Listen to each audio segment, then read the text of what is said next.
Olá, muito boa tarde, é bom estar consigo novamente. O olhar das pessoas sobre o envelhecimento é ambivalente. Se, por um lado, o envelhecimento representa sabedoria e maturidade, por outro, pode representar também doença e incapacidade. Vivemos numa sociedade que promove o culto da juventude, da beleza, o que também dificulta que se encare o envelhecimento de uma forma mais positiva. Como convidada para abordarmos este tema, temos connosco a doutora Ângela Proença, licenciada em Psicologia Social. Boa tarde, bem-vinda. Olá, boa tarde. O que é o envelhecimento? Ora bem, o que é o envelhecimento? O envelhecimento é um processo gradual e é um processo biológico e é um processo natural pelo qual o nosso organismo passa desde que somos concebidos no ventre da nossa mãe até mesmo à morte, não é? Portanto, é um processo gradual.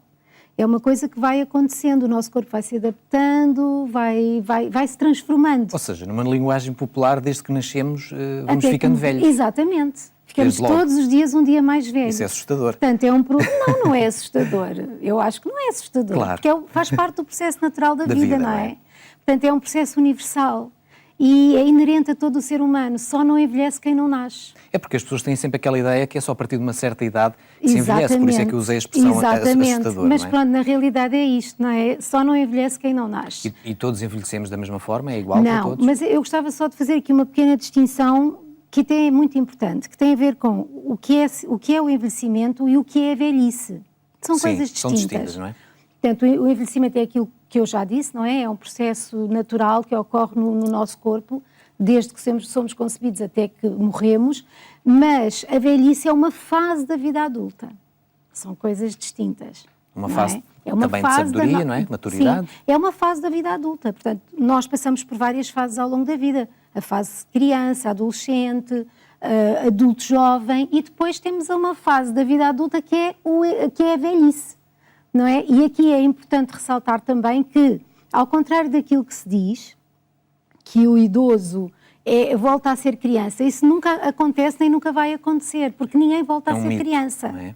Isso é um mito, não é? O que acontece é que às vezes na fase mais da velhice pode haver algumas doenças, pode haver algumas situações de saúde que podem realmente ter influência no comportamento da pessoa e pode a pessoa estar um pouco mais infantilizada, mas isso não nos dá o direito de a tratar como uma criança, temos que a tratar como uma pessoa adulta, respeitando as limitações dela. Como se chama dizer, respeitando os seus cabelos brancos, não é? Exatamente, quando existem. E respeitando as suas limitações, mas tratando-a como um adulto que é. Porquê é que as pessoas, no geral, têm tanto medo de envelhecer? O que é que se passa com isto? O medo de envelhecer, felizmente nem toda a gente tem medo de envelhecer, não é? Mas o medo de envelhecer está muito associado às ideias, às crenças que temos acerca do que é ser idoso, do que é ser velho. E na generalidade, quando nós ouvimos falar em pessoas idosas ou pessoas velhas, nós temos a tendência de pensar e de achar que a velhice é sinónimo de doença, e não é. É algo negativo. É algo de negativo. Ser velha é ter doença, é começar a ficar senil, é ser teimoso. É o fim da vida. É o fim da vida. O fim da vida é importante. Parte de alguns dos nossos preconceitos relativamente a ser velho e a ter medo de ser velho é exatamente o facto de nós percebermos, ao olhar mais a pessoa idosa, que a nossa vida é limitada.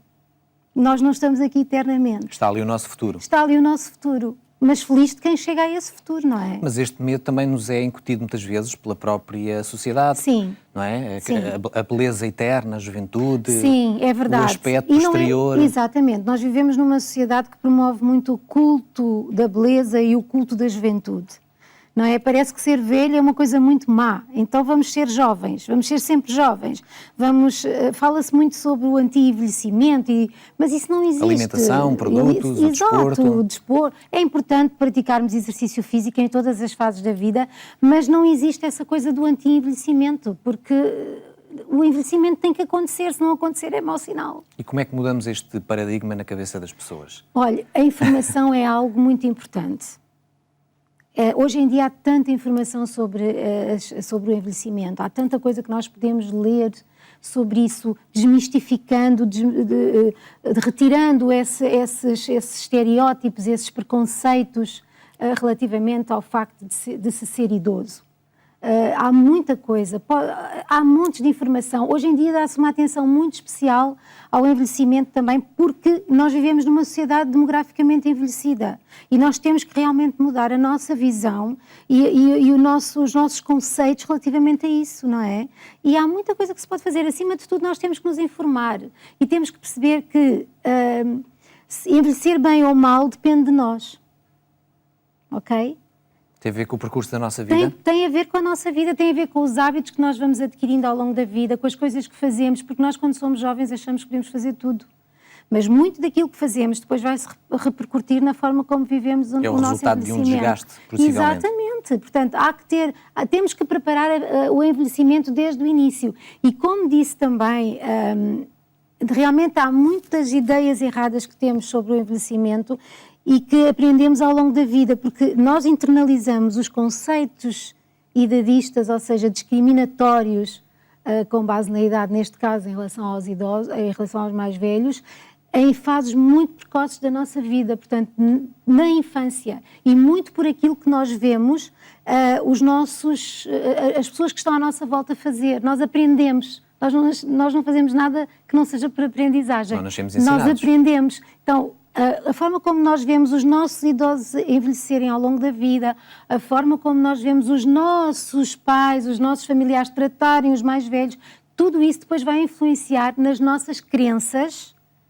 e nas nossas ideias acerca do envelhecimento. E se calhar nas nossas atitudes para com os idosos. Exato. E para connosco, é? Porque, repare, a discriminação com base na idade, principalmente em relação aos mais velhos, ela é em relação ao idoso, mas também em relação a nós próprios quando chegamos à fase da vida mais avançada. Foi muito útil a sua presença aqui. Muito obrigada. Boa tarde.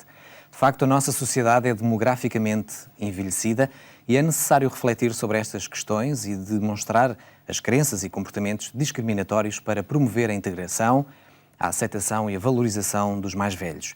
Foi este o desafio que quisemos deixá-lo. Nós vamos ficar por aqui, esperamos por si também logo à noite na Antena 1 às 22h45 e aqui na RTP2 também no próximo programa. Tenha uma boa tarde.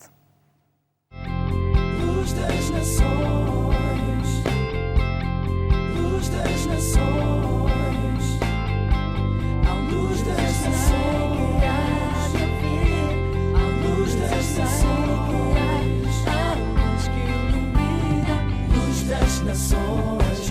Das nações.